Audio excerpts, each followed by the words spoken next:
Automovilístico, Alejandro Pérez, que es creador de contenido y noticias de coches eléctricos Made in China. Alejandro, muy buenas. Muy buenas, ¿qué tal?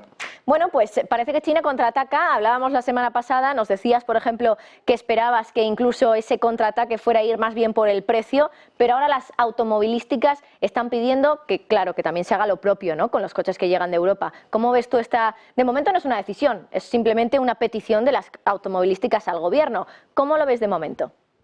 Sí, correcto. La verdad es que se reunieron con el gobierno en China, los principales fabricantes de vehículos eléctricos, y le pidieron al Ministerio de Economía y Transporte en China que aplicaran aranceles a los vehículos que se importan desde Europa a China. Curiosamente, solo a los de combustión, no a los eléctricos. Y hablamos de más de 250.000 coches que se importan desde Europa a China al año, por lo menos en el año 2023. Por lo tanto, es curioso que Europa, que busca ser el continente limpio, ecologista, sanciona los coches eléctricos que contaminan poco e intenten aplicar al revés en China aranceles a los coches de combustión. Pero pueden ir más lejos, y los coches que se fabrican de marcas europeas en China pueden recibir sanciones también locales, no en formato de aranceles, pero sí otros tipos de castigos.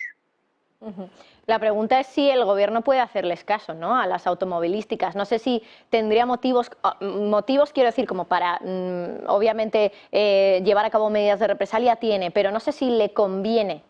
¿Le conviene, Alejandro?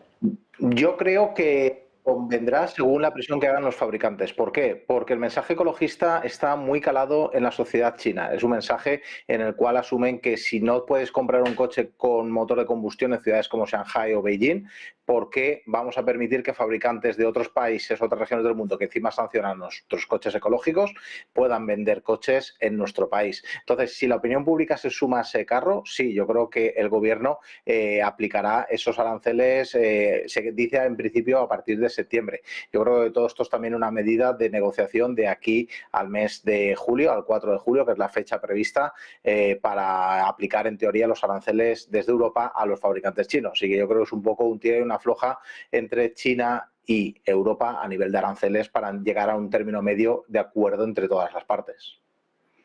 ¿Cómo de importante es el mercado europeo, el mercado chino, perdón, para las automovilísticas europeas en cuanto a coches de combustión? Antes has dicho que se importan a China 250.000, se exporta por parte de Europa 250.000 Sí, coches de combustión a China. Esto es sí. mucho para que nos hagamos una idea, porque a veces el número absoluto puede confundir, ¿no?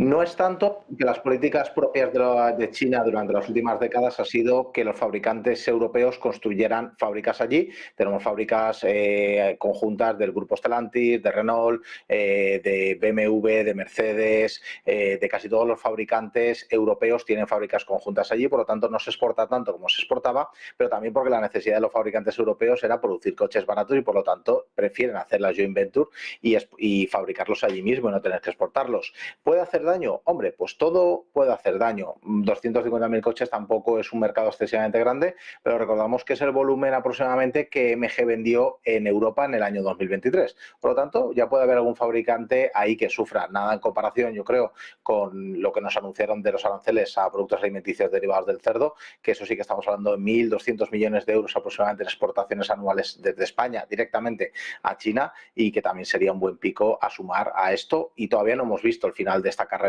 de guerra comercial.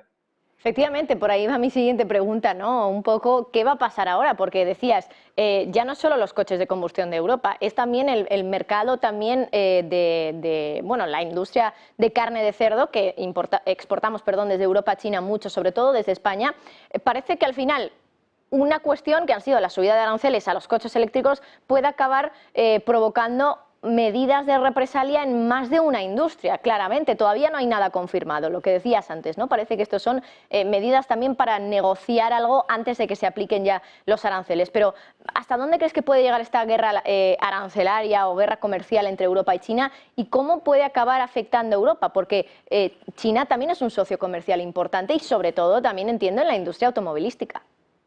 Sí, hay que entender dos cosas. Hay grandísimas inversiones por parte de fabricantes europeos del sector del automóvil en China, que pueden verse peligrar porque, de hecho, el gobierno chino tiene algunas participaciones o algún control sobre todas y cada una de esas compañías de fabricantes europeos allí.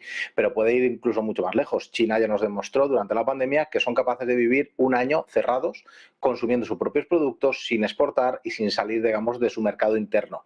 Europa no. Europa es dependiente de productos tecnológicos, de materias primas, de tecnología manufacturada, de muchísimos materiales que necesitamos Europa. Por lo tanto, ¿quién corre más riesgo en esta guerra comercial? Sin duda Europa, porque China puede subsistir por sí misma y ya lo demostró anteriormente, pero Europa ya se vio que durante el periodo de pandemia, por ejemplo, o cuando se cerró el canal de Suez, estuvimos paralizados por falta de componentes, de piezas y sufrimos mucho. Despidos, ERES y crisis económica en cierta medida debido a eso. Así que jugar contra un gigante como China, que todavía sus cartas, que todavía está jugando a ver a dónde puede ir, incluso. Pues Alejandro Pérez, experto en automoción Made in China, creador de contenido y noticias de coches eléctricos fabricados en China. Muchísimas gracias, Alejandro, por tu tiempo aquí en Negocios. Muchas gracias. Buenas tardes. Bueno, y nos acercamos ya al momento de la verdad, al momento de la apertura de sesión en Wall Street.